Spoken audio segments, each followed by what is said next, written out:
ત્રિપુરાની અંદર ગ્રામ પંચાયત, પંચાયત અને પંચાયત સમિતિ અને જિલ્લા પંચાયત આ બધી ચૂંટણીઓ થવાની છે અને એની અંદર ભાજપને ફાયદો એવો થઈ ગયો કે 70% જેટલી બેઠકો ભાજપ બિનહરીફ જીતી ગઈ છે.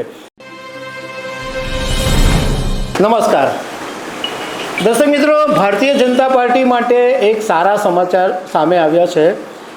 ત્રિપુરાની અંદર ગ્રામ પંચાયત, પંચાયત અને પંચાયત સમિતિ અને જિલ્લા પંચાયત આ બધી ચૂંટણીઓ થવાની છે અને એની અંદર ભાજપને ફાયદો એવો થઈ ગયો કે 70% જેટલી બેઠકો ભાજપ બિનહરીફ જીતી ગઈ છે. એટલે આ બધી બેઠકો પર કોઈ ઉમેદવાર આવ્યા જ નહીં અથવા તો કોઈએ ફોર્મ ભરેલા એ છેલ્લી ઘડીએ ખેંચી લીધા, તો 70% ઉમેદવારો તો સીધે ને સીધા બિનહરીફ ચૂંટાઈ ગયા છે. તો આના વિશે હું તમારી સાથે વાત કરીશ. મારું નામ રાજેશ શાહ છે અને તમે જોઈ રહ્યા છો ખબર છે.com. દર્શક મિત્રો, લોકસભા 2024ની ચૂંટણીમાં ભારતીય જનતા પાર્ટીને જે અપેક્ષા હતી એના કરતાં સાવ ખરાબ પરફોર્મન્સ આપણે જોયું કે 400 અબકી બાર 400 પારની વાત કરેલી, પરંતુ ભાજપને પોતાને જ બહુમતી નહોતી મળી. 272 બેઠકો મેળવવામાં ભાજપને ફાંફા પડી ગયા હતા. એ ઉપરાંત તાજેતરની અંદર જે પેટા ચૂંટણીઓ થઈ, બાય ઇલેક્શન, એમાં પણ અમુક જગ્યાએ ભાજપને મોટો ફટકો પડ્યો. હવે ત્રિપુરાની અંદર પંચાયત પ્રણાલીની જે ચૂંટણી છે એની અંદર ભાજપ માટે બહુ સારા સમાચાર સામે આવ્યા છે. આ ત્રિપુરાની અંદર ભાજપની સરકાર છે અને 8 ઓગસ્ટે આ ગ્રામ પંચાયતની અને જિલ્લા પંચાયતની ચૂંટણી થવાની છે અને 12 ઓગસ્ટે પરિણામ જાહેર થવાના છે.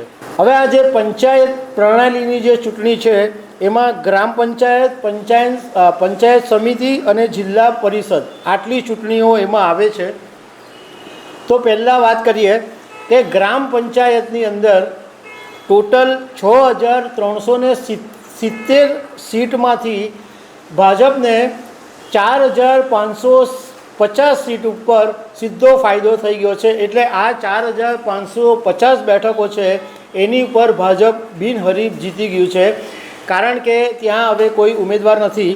એટલે હવે 1819 પદ ઉપર માત્ર મતદાન થશે.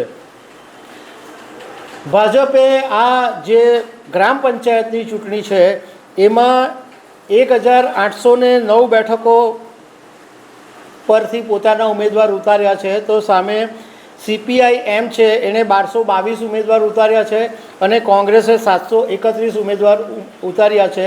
તો ભાજપની ત્યાં જે સહયોગી પાર્ટી છે ટીપરા મોગા, એણે 138 બેઠકો ઉપર ઉમેદવાર ઉતારેલા છે.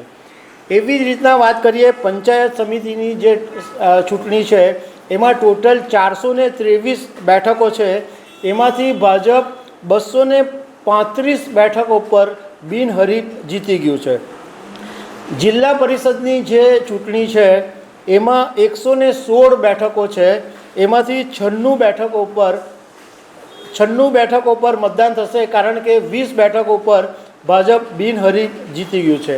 તો આ ભાજપ માટે એક સારા સમાચાર છે, કારણ કે જે પ્રમાણે તાજેતરની અંદર બધા રાજ્યોમાં ભાજપની જે સ્થિતિ હતી એની સરખામણીએ જોવા જઈએ તો આ ભાજપ માટે એક સરળ જીત જેવું છે, કારણ કે આટલી બધી બેઠક પર તો ઓલરેડી ભાજપ બિનહરીફ જીતી ગયું છે. તો દર્શક મિત્રો, આવી અનેક વાતો સાથે અમે તમને મળતા રહીશું. Thank you very much.